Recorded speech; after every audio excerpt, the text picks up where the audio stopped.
Bonjour à toutes et à tous, ravi de vous retrouver pour cette nouvelle édition de Parti-Cycle sur Motors TV. L'équipe de Motor Live et moi-même, nous vous avons concocté un beau programme, je crois. Nous nous rendrons au Baléares en compagnie de Mehdi Bermani pour découvrir la nouvelle Yamaha MT-09. Ensuite, direction Madrid et sa région, où nous rencontrerons ensemble une moto surprenante. La bonne ville Bobber triomphe à oser et il a bien fait. On finira en beauté avec Mehdi toujours, mais aux Canaries cette fois, qui vous invitera à le suivre sur un nouveau trail routier signé Ducati, la Multistrada 950. Mais pour démarrer, de la beauté toujours, puisque c'est Maya Camus que nous rejoignons tout de suite à Séville, en Espagne, au guidon d'un best-seller en puissance, la remplaçante de l'ER6N, c'est-à-dire la Kawasaki Z650. C'est parti! La Kawasaki ER6N est morte, vive la Z650. Comme son aïeul des années 70, elle a pour mission de mettre à portée de tous le style Z, mais en bicylindre cette fois. Silhouette trapue, ligne agressive, nez plongeant, arrière relevé, feu arrière à LED en Z, fini les rondeurs de l'ER6, place au sport façon manga avec des finitions dignes de ses aînés.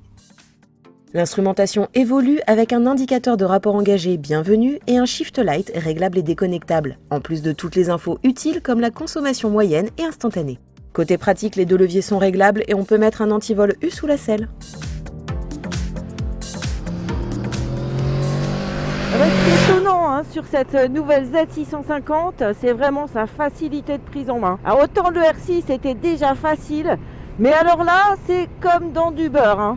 Et puis alors même les nains, vraiment nains, enfin comme moi quoi, 1m60, posent les deux pieds à plat par terre tellement la selle est fine à l'entrejambe. La position est super naturelle, très évidente, pas du tout on appuie sur les poignets, pour la ville c'est juste génial. Le bicylindre parallèle de 649 cm3 a été revu pour une meilleure efficacité à mi-régime et reste bridable à 35 kW pour les permis à deux.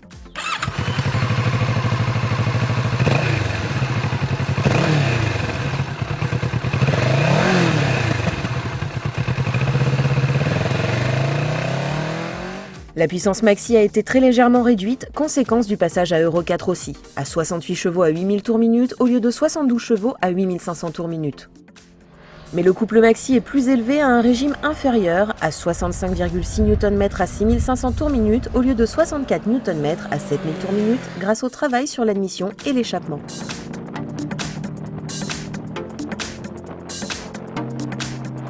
Ce petit bicylindre, il est encore presque plus fun qu'avant. On profite vraiment du couple entre 3000 et 6000, mais ce qui est remarquable, c'est sa disponibilité à tous les régimes. 2000 tours en 6e, il reprend sans broncher. À la zone rouge et à 10 000, donc il en reste encore derrière. Bon, c'est vrai qu'au-delà de 8000, comme dirait Mehdi, il n'y a plus grand-chose à voir, mais c'est pas là qu'on va l'utiliser de toute façon. Ah, et puis quand on augmente un petit peu le rythme, c'est les petits blow-up du moteur, là, la montée en régime, qui sont vraiment sympas. La boîte n'a pas été changée par rapport à la R6. Elle est super agréable, mais ce qui est vraiment aussi juste génial, c'est l'embrayage assisté. On dirait qu'on a presque plus d'embrayage en fait. Et puis pour les plus sportifs, l'anti-dribble en entrée de courbe, c'est un régal aussi. Le poids c'est l'ennemi. Cadre et bras oscillants ont été retravaillés en profondeur. La Z650 ne pèse que 187 kg tout plein fait, 19 de moins que le R6. Ajoutez à cela une hauteur de selle abaissée de 805 à 790 mm et vous voilà sur une Sylphide. Dommage collatéral, le réservoir a perdu 1 litre de contenance avec 15 litres et on regrette aussi que les poignées passagers se soient envolées.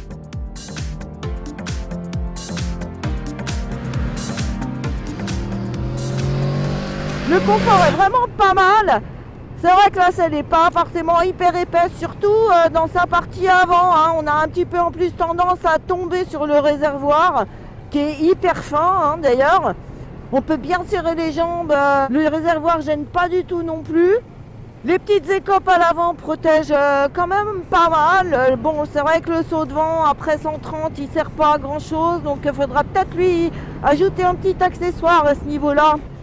On a une maniabilité vraiment redoutable. On sent vraiment les 20 kg de moins. Quelle cure d'amaigrissement. Dans les petits virages, elle passe d'un angle à l'autre vraiment tellement facilement que c'est vraiment un régal. À cette vivacité s'ajoute quelque chose de très intéressant aussi pour les débutants notamment, c'est qu'elle reste quand même très stable. On a un train avant précis qui ne bouge pas. Si l'angle de chasse a été réduit de 25 à 24 degrés pour plus de vivacité, l'empattement n'a pas bougé à 1410 mm. Et fini l'amortisseur sur le côté droit, il a migré en position centrale et peut enfin adopter une fixation sur biellette plus efficace. Le reste de la partie cycle n'a pas évolué. La Z650 reprend à l'identique fourche, jantes, freins et taille des pneus de l'ER6, une très bonne base à laquelle s'ajoute l'ABS Bosch 9M de série.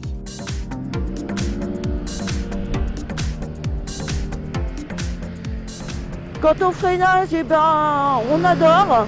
On adore parce que le frein arrière, il y a vraiment quelque chose. Et puis à l'avant, c'est progressif. Bon, elle est un petit peu spongieux peut-être à l'attaque du levier. Mais après, on a la puissance, on a la progressivité. C'est vraiment un modèle presque. Et puis quant à l'amortisseur, il est un petit peu sec sur les petites bosses, mais sur les grosses, il travaille vraiment pas mal. Progressivité. Pas de rebond désagréable non plus. Encore plus facile, plus fun et plus looké que le R6, la Z650 soigne certes moins bien son passager, mais la concurrence peut trembler. Surtout que son tarif, de 6 999 €, augmente à peine. Je suis bien à Palma de Mallorca et j'ai trouvé le beau temps, lunettes de soleil, t-shirt de rigueur, forcément il fait 20 degrés, donc ce beau temps est au rendez-vous et la nouvelle MT-09 également, regardez la bête, sympa hein, rien qu'en voyant son nouveau design on sait déjà que ça va barder. Hein. Pour autant, d'après Yamaha, qui a revu sa transmission mais également sa fourche, elle serait plus docile qu'auparavant. Bon j'espère pas trop, on va aller voir ça maintenant, vamos!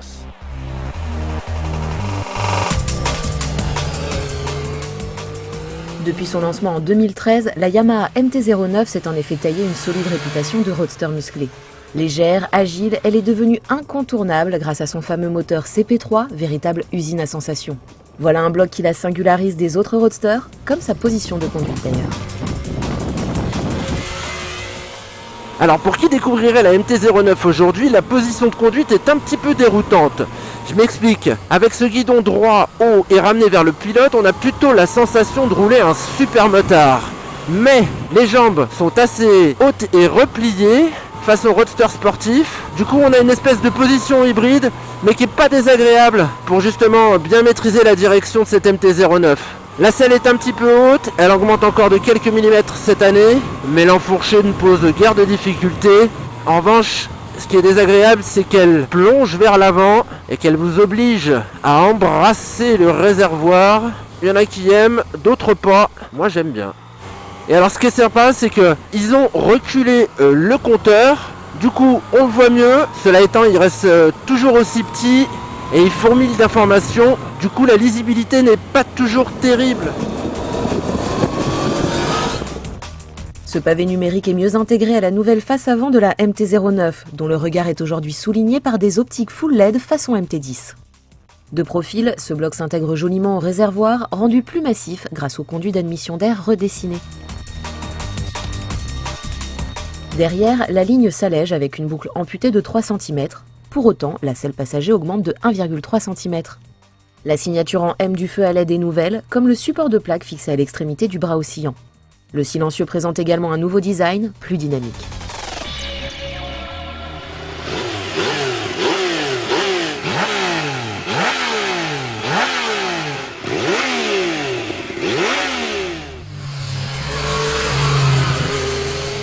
Ah et ce moteur, hein, quelle sensation! Ce 3 cylindres, 215 chevaux, l'élastique se tend entre 2000 tours jusqu'à 11 000 tours la zone rouge. Oh, j'adore ce bruit de boîte à air. Brouap. En revanche, on dira pas merci à Euro 4 parce qu'on n'entend plus du tout l'échappement quand on est au guidon. Bon, par contre, quand on voit les petits copains passer, ça fait quand même un petit bruit sympa ce 3 cylindres. D'autant plus que celui-ci ne siffle pas contrairement aux 3 pattes anglais. Bon, on a toujours 3 modes de conduite sur la MT-09. A, le plus violent, standard, conduite normale, et B, le plus soft à l'ouverture des gaz. Alors moi je conduis en mode standard parce que je trouve que le mode A est trop hargneux et ça suffit amplement. Toutefois, avec l'apparition du Quick Shifter, et ben finalement en mode sport, on se met plus facilement en mode A comme on passe les rapports à la volée, à la montée bien entendu parce que ce shifter n'agit pas à la descente, du coup on doit rétrograder, mais comme Yamaha a revu l'embrayage en le dotant d'une assistance pas mal faite, la prise de levier est assez aisée, les rétrogradages sont contenus par l'anti-dribble, ce qui permet d'asseoir la MT-09 en entrée de courbe, et ça c'est vraiment sympathique cette évolution.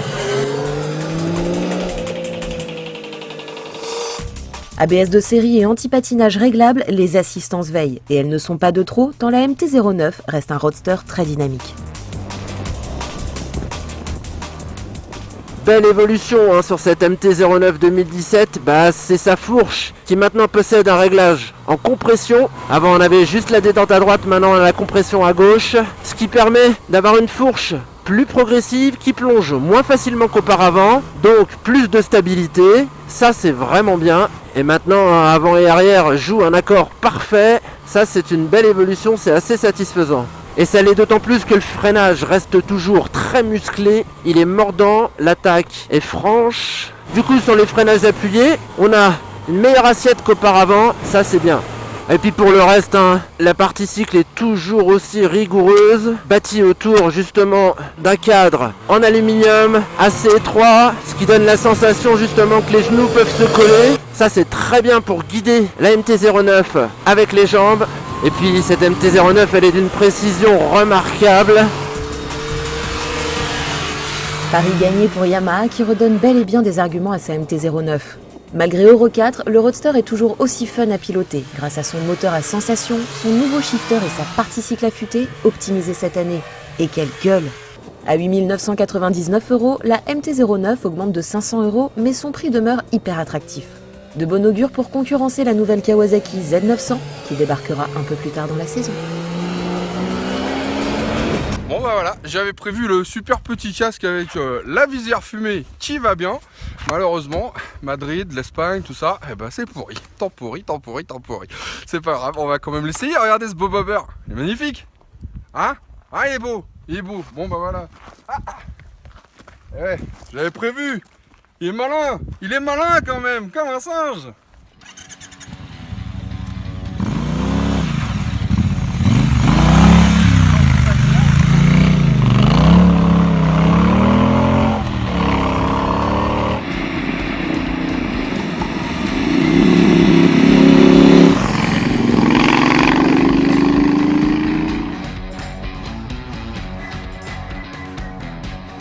Parmi les marques qui n'ont pas à forcer pour avoir du style, Triumph figure en bonne place. L'Anglais n'a fait évoluer sa Bonneville que par petites touches, année après année, mais elle n'en a rien perdu de son charme. Avec la Bonneville Bobber, Triumph va plus loin en puisant son inspiration dans un style plus marqué qui n'est pas sans conséquence sur l'ergonomie. Avec les jambes pliées à l'équerre, les genoux sous les poignets, les bras tendus vers l'avant et le dos rond, il n'y a aucun doute, on n'est pas sur une sportive mais bien sur un custom. Sauf que là, c'est de série. Pour le style c'est parfait, mais question confort au long cours, tout dépend de sa morphologie finalement. Ça tombe bien, Triumph a tout prévu. C'est vrai Eric, et pour ceux qui le veulent, Triumph a prévu 2 ingénieux systèmes qui permettent pour l'un de monter et d'avancer la selle, et pour l'autre de modifier la position des cadrans pour que les différentes informations proposées, comme l'autonomie, le niveau d'antipatinage déconnectable ou le rapport engagé, restent bien lisibles. On a donc le choix entre une position très bobber ou plus roadster si l'on préfère.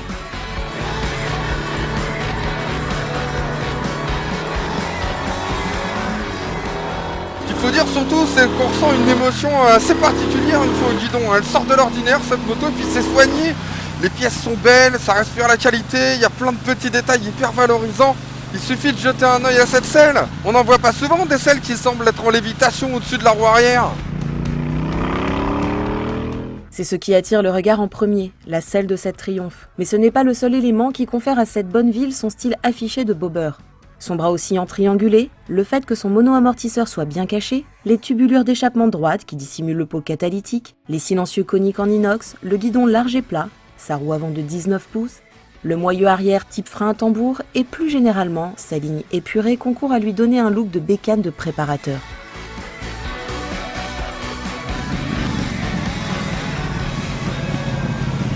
Alors le plus amusant, c'est que contrairement à son apparence très hardtail, le bobber anglais n'est pas inconfortable du tout.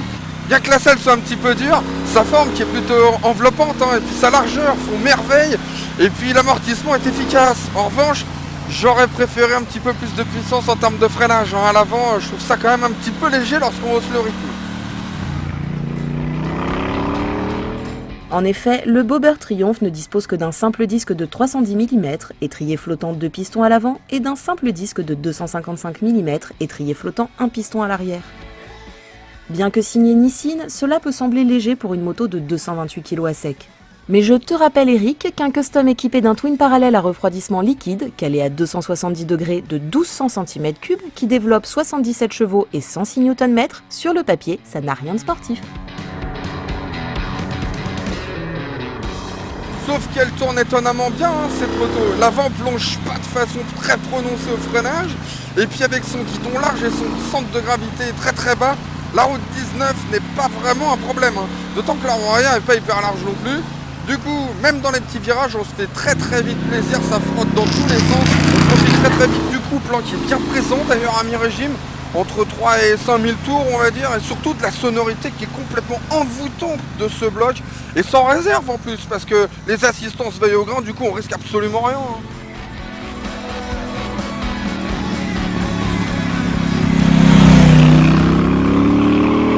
Si le Bobber joue à fond la carte du vintage, il n'en est pas moins très moderne. À l'équipement de série, embrayage assisté, ride-by-wire, clignotant et feu arrière à LED, clé anti-démarrage et bien d'autres, s'ajoute une myriade d'options et d'accessoires qui en font une moto bien ancrée dans son époque.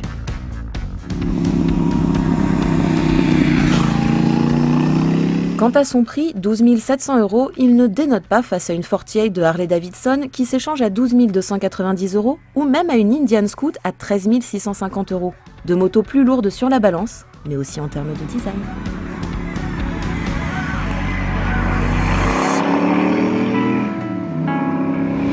Hola Anna, mon travail d'envoyé spécial se poursuit ici en effet à Fuerteventura, qui signifie vent fort en français. Et c'est vrai que ça souffle pas mal ici, sur ce spot privilégié par les amateurs de windsurf et de kite. Et souffle également un vent nouveau sur le segment trail avec cette nouvelle Multistrada 950. Alors look de Multistrada 1200. Performance certes moindre, mais le prix s'en ressent. Bref, cette nouvelle 9,5 vaut le détour sur le papier, mais que vaut-elle en dynamique? Et pour ça, je vais vous emmener faire un petit tour avec moi. On monte en selle et c'est parti!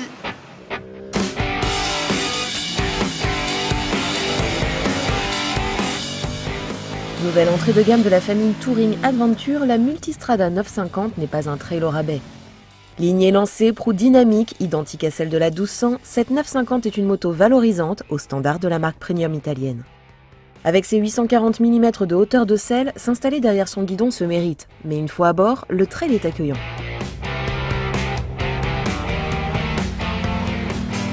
Quand on s'installe, on découvre une selle assez large. On a les jambes un petit peu écartées en la présence du gros réservoir de 20 litres.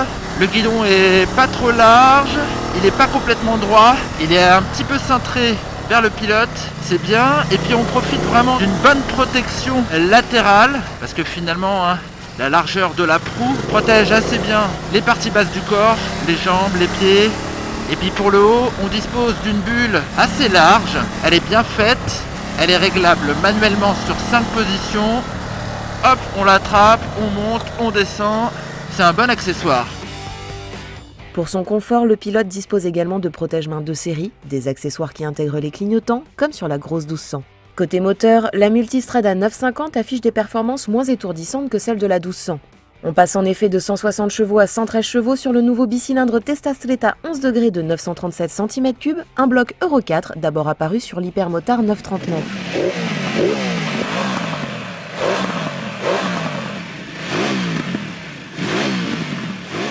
Toutefois, il a été revisité pour servir la polyvalence de la Multistrada 950. Alors ce nouveau Twin en L, il est assez appréciable pour sa rondeur étonnamment. On peut en effet le solliciter assez bas dans les tours sur les 3 premiers rapports. Disons qu'on peut le taquiner vers les 2500 tours minute, la réponse est agréable. On a une montée qui est assez linéaire. Sur les 3 rapport du haut jusqu'à 5000 tours minute. Et puis après une certaine explosivité qui est très sympa, accompagnée des grognements de la boîte à air.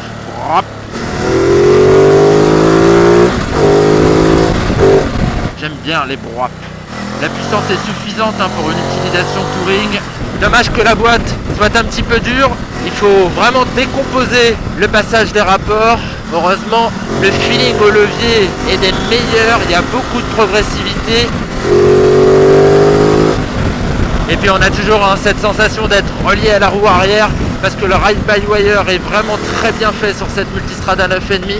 En revanche, pour aller dans les menus pour changer de mode de conduite, il faut avoir un bac plus 10 ou un parent qui bosse au CNRS pour pouvoir s'en sortir sur la plateforme Ducati. Ça, les Italiens savent moins bien le faire.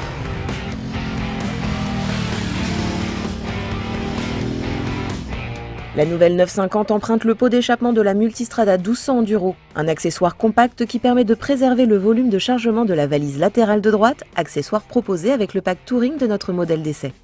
Côté partie cycle, le cadre treillé est identique à celui de la 1200. En revanche, la 950 possède un bras oscillant classique en aluminium, alors que son aîné est doté d'un monobras plus luxueux.